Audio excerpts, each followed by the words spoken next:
satu termasuk yang terbaik di Indonesia loh ya. Oh iyalah. Oh, iya, harus sombong dulu katanya. Iya. Perlu itu Pak, perlu ya? Sombong dengan kebaikan. Iya. Kalau untuk IT sebenarnya kan ada terminologi yang memang lagi banyak gitu ya, digital innovation atau bisnis. Iya. Nah itu kan jadi salah satu kayak prodi yang cukup banyak peminatnya. Betul. Karena kan mereka memang bermimpi kan kalau bicara kayak startup IT itu kan kayak menjanjikan banget ya.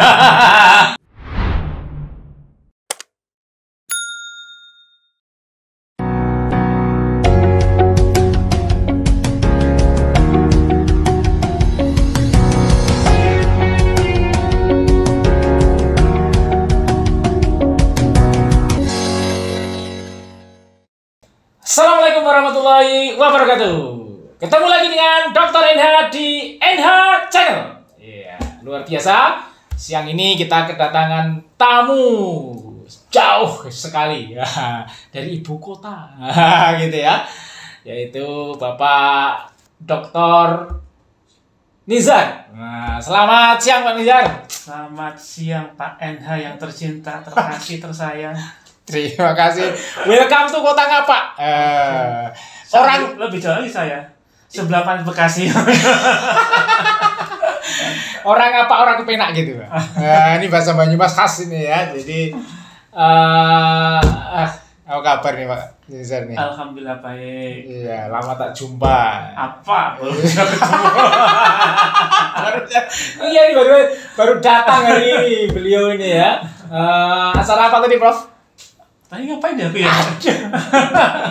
Suruh kuliah umum. Kuliah umum ya. Jadi luar biasa ini Prof Nizar ini profesor muda termasuk ya. Beliau luar biasa pokoknya, kalau nanti bisa dilihat nanti ya di profilnya beliau, banyak di googling aja banyak ya. Profesor Dr. Ahmad Nizar Hardianto. Salah, Hidayanto. Masya Allah. Hampir nama seperti saya, Hidayat. Nah, Nurul Hidayat. Sama. Semoga dapat petunjuk, Prof. Amin. Karena Huda, Hidayat itu sama aja mendapat petunjuk. Nah, kesibukannya sekarang apa nih, Prof? Yang utama ya pasti Tridharma kan, suruh ngajar, suruh riset, suruh pengas. Oh, iya. Kalau sekarang jalan-jalan. Ini ngasih kuliah umum. Kuliah umum, ya. Jadi banyak dibutuhkan umat ini beliau ini ya. Tentunya dari bidang informatika, bidang komputer ya, Prof ya. Saya ilmu komputer sebagai background saya, cuman untuk yang sekarang sistem informasi lebih fokusnya ya. Oke, di itu ya. Jadi di mana sih Prof? Dari mana? Biar tahu pemirsa nih, di pemirsanya banyak banget. Oh, banyak banget ya. Aduh, jadi grogi saya. Mungkin bisa di mana? Mungkin di apa namanya? Mungkin suatu saat mungkin ada yang mau kontak Prof Nizam itu. Prof Nizar. Saya yang pasti kan ngajar di UI gitu ya. Saya di Fakultas Ilmu Komputer atau Fasilkom, yang satu termasuk yang terbaik di Indonesia loh ya. Oh iyalah. Harus sombong dulu katanya. Perlu itu Pak, perlu ya? Sombong dengan kebaikan. Iya. Ya, terus saya kebetulan sebagai wakil dekan untuk bidang sumber daya, Ventura dan administrasi umum. Itu yang ngurusin hal nggak jelas lah. Toilet kotor, kucing beranak gitu ya. Keuangan. Bidang 2 itu bidang keuangan. Bidang yang ditunggu-tunggu oleh dosen-dosen. Itu pasti sombong ya. Iya. Pasti sombong ya. Oke, jadi ini tadi disampaikan ya, komputer UI ya terbaik ya di Indonesia. Syukur-syukur di dunia insyaallah. Itu masih jauh ya. Tapi nunggu UKT naik dulu. Ini UKT nih, menarik ini. Tadi sempat ini kira-kira unsut ini UKT-nya di demo, jadi dampaknya seluruh Indonesia. Indonesia raya. Ini ya Prof ya. Oke, Mas. Kalau bicara tentang IT ini loh, memang menarik ya, bidang IT ini menjadi satu bidang yang dibutuhkan oleh semua bidang. Nah, mungkin ini mungkin bisa disampaikan oleh para pemirsa mungkin ya, di mana ini sebetulnya trennya apa ini, Prof? Oke, kalau untuk IT kan yang pertama yang pasti jadi distribusi, kan kita bicara dari dalam industri 4.0 Yeah. itu kan sebagai backbone-nya kan ada AI Yeah. salah satunya gitu kan, AI gitu kan ya, dengan ChatGPT itu kan salah satu yang mendisrupsi banyak hal gitu ya. Yeah. Kayak kita sebagai dosen aja gitu ya harus mulai aware juga, mahasiswa kan harus bisa gitu ya, membuat program tanpa harus nulis dari awal, tapi sekedar pakai ChatGPT dia tinggal mana spesifikasinya butuh untuk ngerjain apa langsung keluar kemudian programnya. Jadi AI itu kan termasuk teknologi yang paling cukup banyak mendisrupsi di dunia ini. Terus juga ada isu kayak seperti data analytics. Oke. Itu kan juga termasuk salah satu yang menjadi isu tren di bidang teknologi informasi ya. Terus juga ada big data, ada virtual reality gitu kan, ada blockchain, IoT gitu kan. Nah itu bidang-bidang rasanya bidang-bidang memang kemudian jadi primadona di masa akan datang. Robotik ya, Bro. Ya. Oke, tadi pertama menarik ya, Bro, disebut AI ya. Artinya dalam arti ini pemanfaatannya di salah satunya kan banyak banget AI ya. Salah satunya di ChatGPT ini ya. Saya dengar itu sudah ada kode etik ya di ChatGPT ini ya pemanfaatannya ya. Artinya di universitas besar gitu ya, mahasiswa itu ya sah-sah saja ya, atau bahkan dosennya gitu kan, memanfaatkan IT untuk proses belajar mengajarnya, membantu misalkan membuat skripsi atau membuat tesis, disertasi itu sejauh mana, Bro? Oke, ya. Jadi kalau di kita memang terus terang belum komprehensif etikanya, artinya dalam proses yang akan terus-menerus dikembangkan gitu ya, karena kan banyak case-case yang muncul itu kan karena kita nggak antisipasi dari awal gitu kan ya. Nggak diantisipasi ya. Gitu. Jadi kadang-kadang mungkin nanti pas ketika ada sebuah kejadian tertentu ya kita mungkin baru harus mengevaluasi kembali itu sudah kita kemudian buat gitu.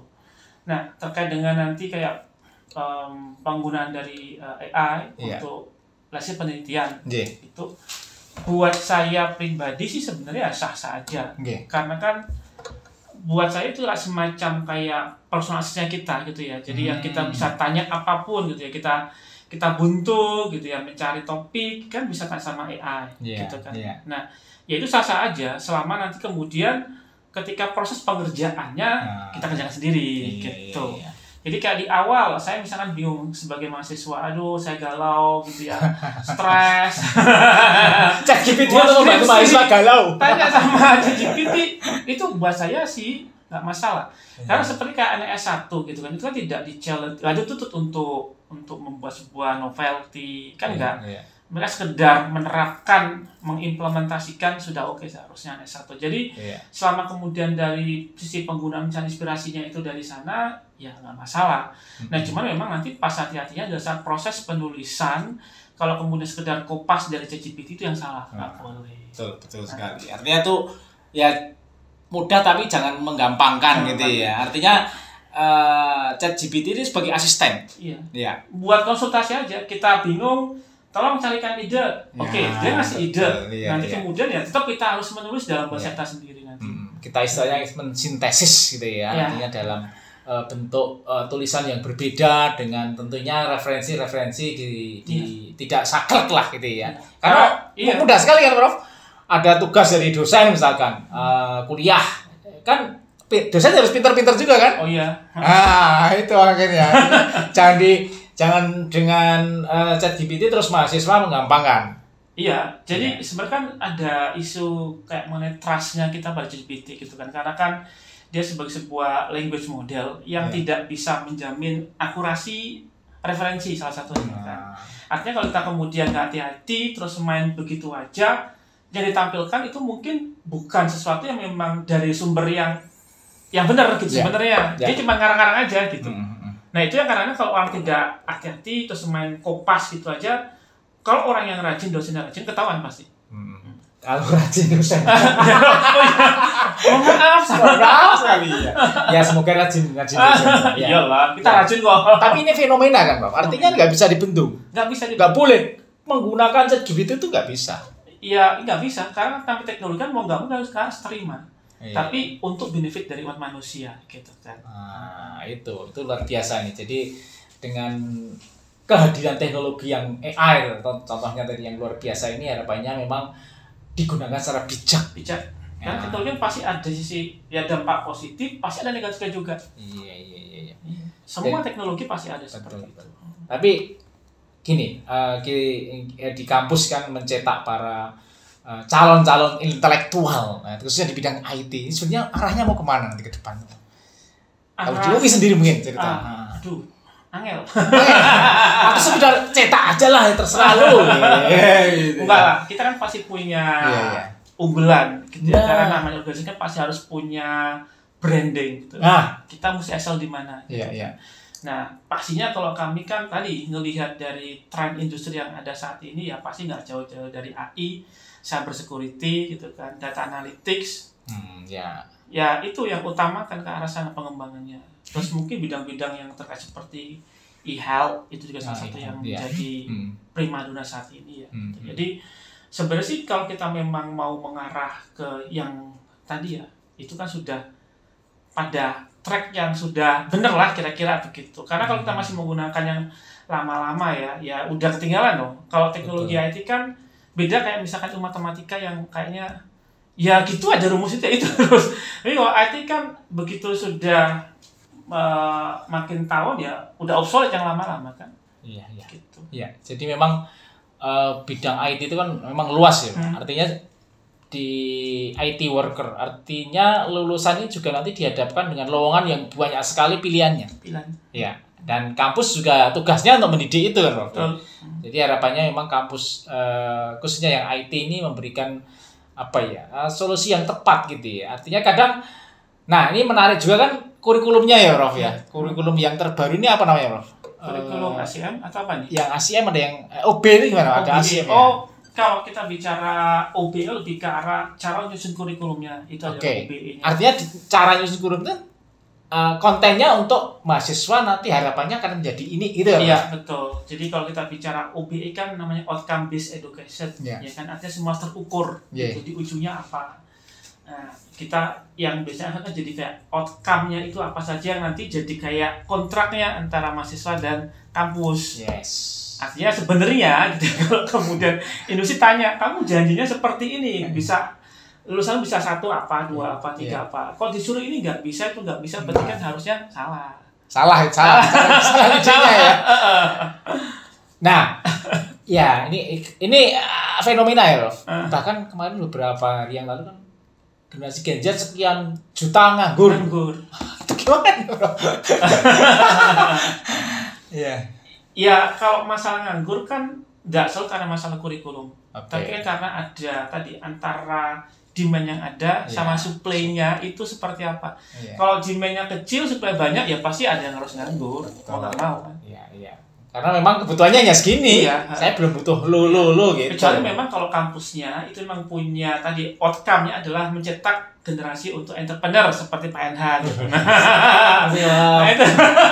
Nah kalau itu mungkin memang caranya dia adalah meng-create sebuah usaha gitu. Usaha untuk berwirausaha ya. Itu. Ini menarik ini kalau bidang bicara atau teknopreneur lah ya. Berusaha di bidang IT gitu. Atau di sana ada ini juga arah ke sana juga. Sebenarnya ada, tapi kan untuk sampai ke arah sana kan butuh kurikulum yang juga nggak simple sebenarnya kan ya. Betul. Karena kalau mau membekali mahasiswa dengan kemampuan untuk entrepreneur itu kan butuh modal. Betul. Nah, terus kemudian kan maunya nggak sekedar teori, kalau teori kan gampang. Tapi kan harus punya pengalaman. Artinya experience-nya ya. Membangun jiwa entrepreneur kan tidak semua orang itu kemudian punya passion ya. Nah, seperti di beberapa kampus gitu kan, betulan ada mereka diminta pengalamannya adalah betulan membuka sebuah usaha baru gitu. Nah itu kan nggak semua orang bisa gitu. Jadi memang kayaknya hampir semua kampus sekarang juga arahnya ada ya upaya untuk sana kan, karena Indonesia kan memang masih krisis wirausaha ya. Masih kalau nggak salah 1% atau berapa itu ya. Ya kalau untuk IT sebenarnya kan ada terminologi yang memang lagi banyak gitu ya, digital innovation atau bisnis. Nah itu kan jadi salah satu kayak prodi yang cukup banyak peminatnya. Betul. Karena kan mereka memang bermimpi kan kalau bicara kayak startup IT itu kan kayak menjanjikan banget ya. Gojek segala macam itu kan. Gojek, ada Shopee, ada iya, Lazada. Nah itu kan berangkat dari Iya, digital innovation tadi itu. Oke. Artinya gini, artinya untuk mengarah ke sana kan tidak serta-merta langsung membalikan tangan. Sebuah perjuangan gitu ya untuk IT planner. Dan bahkan kemarin sudah ada kedaulatan digital itu ya. Mungkin kemarin Mei akhir itu ada conference ya. Ya salah satunya juga membahas bagaimana salah satunya lah entrepreneur di bidang digital ini bisa apa ya implementasinya tepat lah. Karena kemarin kan Pak Jokowi kaget ya. Ini di Indonesia udah sekian aplikasi. Oh iya. Nah, itu gimana? Apakah nggak terkontrol atau memang bahkan sampai RT ada aplikasinya ya mungkin RT RW.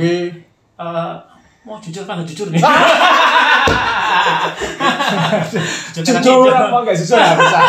Nanti yang menilai. Begini, jadi kalau aplikasi itu kan memang apa ya? Dulu kan orang belum banyak belajar ilmu tentang IT plan. Iya. Gitu. Jadi orang kan cuman aku butuh aplikasi, ya udah aku bikin gitu aja kan. Jadi semua masih namanya ad hoc di dalam proses pengadaan IT-nya itu. Padahal kan kalau kita sudah punya planning kan harusnya kan dilihat dulu, dicek dulu ketika sudah ada, let's say ada pengajuan untuk bikin aplikasi, kan dicek dulu sudah ada belum aplikasi yang mirip gitu kan. Nah harusnya kan gitu kemudian itu diatur. Nah cuman memang zaman dulu kan ilmu kayak IT plan itu kan masih belum ada zaman dulu. Orang kan dulu masih fokusnya lebih ke arah untuk otomasi gitu kan. Jadi ada proses bisnis yang masih manual, kemudian mereka ada sistem, terus kemudian mereka udah ada aplikasi langsung seneng banget gitu kan. Jadi masih belum mikir bahwa sebagai impact jangka panjangnya, bahkan kemudian ada namanya tadi ya duplikasi ada sistem, itu masih belum mikirin gitu. Nah cuman memang sekarang sudah ada, karena pemerintah sudah menyadari bahwa kok ternyata tadi kaget ya, kok aku punya banyak aplikasi, desa ada, ini ada, antar kabupaten juga mungkin harusnya kan mereka nggak perlu lah membuat yang lain kecuali untuk yang spesifik untuk mereka sendiri. Tapi kan untuk yang bersifat kayak ERP ya, enterprise atau government resource planning, itu kan harusnya sama ya, kayak misalkan kepegawaian, itu kan harusnya sama ya aturan-aturannya ya, harusnya itu akan satu aja, nggak perlu kemudian tiap Pemda bikin sendiri. Istilahnya ada sistem cloud. Ya. Artinya satu aplikasi banyak bisa dipakai oleh banyak daerah government lain gitu ya. Itu luar biasa ya. Harusnya begitu. Nah, ada apa? Jawab sendiri. Iya. Proyek kok dijawab ya. Sorry. Keceplosan. Ya kadang kalau nggak ada proyek ya nggak jalan. Nanti tenaga IT-nya kurang. Bener juga kalau gitu. Iya, biar nanti SDM-nya bisa kepake, Bro. Nggak nganggur nanti ya.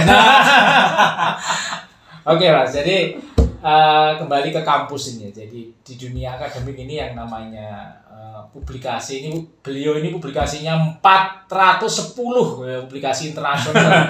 Luar biasa pokoknya ya. Nanti belajar sama beliau ya terkait dengan publikasi ini. Ini apa sih kok harus publikasi dosen ini loh? Sebenarnya kalau publikasi kan kewajiban dari seorang dosen. Jadi kalau dosen itu kan ada tridharma gitu ya. Jadi ada mengajar, ada meneliti, ada kemudian pengmas gitu. Dan wujud dari sebuah publikasi, ya wujud adalah publikasi dari salah satunya. Sebagai outputnya, selain kita mungkin publikasi, kan juga mungkin ada paten, gitu kan, produk keluar rupa segala macam. Nah itu adalah kewajiban dari seorang dosen gitu. Jadi kalau dosen tapi nggak mau meneliti ya jangan jadi dosen. Jadi yang lain ya. Makanya dosen itu super. Gajinya titik, kewajibannya banyak. Kalau ini sagus. Ya ini emang tersendiri ya artinya ya. Oke. Jadi memang harapannya ini terus ya implementasi dosen ini bisa mengabdi ya. Tadi kan terkait dengan publikasi ya. Jadi publikasi ini kan macam bentuk gitu ya, Bro ya. Jadi kalau menjadi kampus itu ya bisa diukur dari publikasinya itu. Salah satunya. Gitu ya. Ya. Nah, itu kalau mahasiswa hubungannya gimana? Diajak gitu. Ya kalau namanya publikasikan itu adalah kerja tim, bukan kerja mandiri saya pribadi. Artinya yang hebat bukan saya, tim saya yang hebat sebetulnya, termasuk mahasiswa. Iyalah, karena kan mereka yang menjadi apa ya, menjadi ujung tombak untuk mencari data gitu kan. Oke, ketemu lagi di Dr. Rena. Luar biasa ini. Tadi ada pertanyaan dari Prof. Nizar. Ini hostnya saya sebetulnya ya. Tamunya tanya gitu ya. Planner gitu ya, NH Planner. Nah, ini salah satu produk yang kita launching gitu ya. Produk Al-Quran tulis yang luar biasa. Nah, jadi bisa memberikan masyarakat bisa mencobanya nanti di qurantulis.com gitu, Prof. Ya, ini sebetulnya saya membantu seorang ustadz nih, Prof. Dari Mojokerto bisa mempromosikan ke masyarakat gitu ya. Di dunia digital marketing. Nah, ini kayaknya mencoba saya nih, Bro, biar make promosi dengan digital marketing, Bro. Ya. 30 juz ya? 30 juz. Ya, ini 30 juz dan bisa ditulis ya. Biasanya Quran itu kan dihafalkan atau dibaca. Nah, kalau ini ditulis. Saya dapat juz 28, 29, 30. Oke. Oh, ini mau 3 juz, Bro. Oh, ya, ini untuk Prof. Nizar. Nanti kalau bisa lulus semuanya, saya kirimi Qurannya. Oke, ya, karena tadi ditanya salah satu produk ya. Jadi kita juga sebagai seorang dosen ya, Prof ya, bisa menunjukkan ya, kita bisa ya wirausaha di bidang digitalnya ya. Biar nanti kalau mahasiswanya tanya ini ya, kita memang sudah mencoba. Gitu, Prof. Ya. Bagus. Oke, Prof. Kita kembali lagi, Prof. Jadi ke dunia pendidikan, Prof. Terakhir ini, Prof. Jadi harapannya ini menjadi apa ya? Masyarakat bisa ini ya. Karena komputer itu kan luas ya. Jadi ke depan ini bisa siswa-siswa kita juga bisa langsung terjun ke masyarakat gitu ya. Apa yang harus dipahami benar, Bro? Kalau kita dunia komputer memang agak beda dengan bidang-bidang yang lainnya. Karena kan kita berkaitan dengan produk. Produk itu kan terus berevolusi, berubah terus. Kita bicara teknologi programming kan dulu kita belajar basic, ya, terus mungkin belajar apa lagi dulu ya, belajar mungkin bahasa C, bahasa Java, sekarang mungkin Python. Artinya kan memang akan terus banyak perubahan.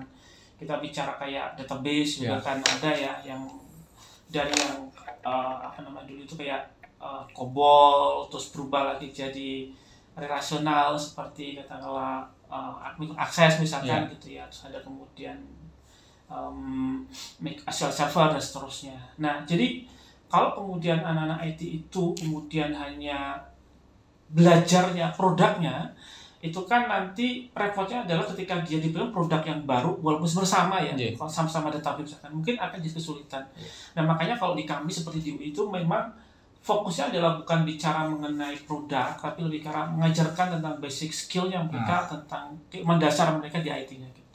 Yang harapannya ketika bekerja mau dicalon apapun pakai bahasa A, bahasa C ya sudah bisa. Sudah punya fundamentalnya ya. Basic science-nya khususnya di programming sudah dikuasai gitu ya, Prof ya. Jadi mau dikasih bahasa apapun ya no problem, itu hanya stylenya aja ya untuk mengerjakan ya. Karena perusahaan kan mintanya hanya programming X gitu ya. Nah, harus bisa sama. Nah, jadi tinggal saya kira menyesuaikan. Ya, karena punya basicnya, Prof. Oke, terima kasih, Prof, sudah datang di NH Channel. Assalamualaikum warahmatullahi wabarakatuh. Waalaikumsalam warahmatullahi wabarakatuh.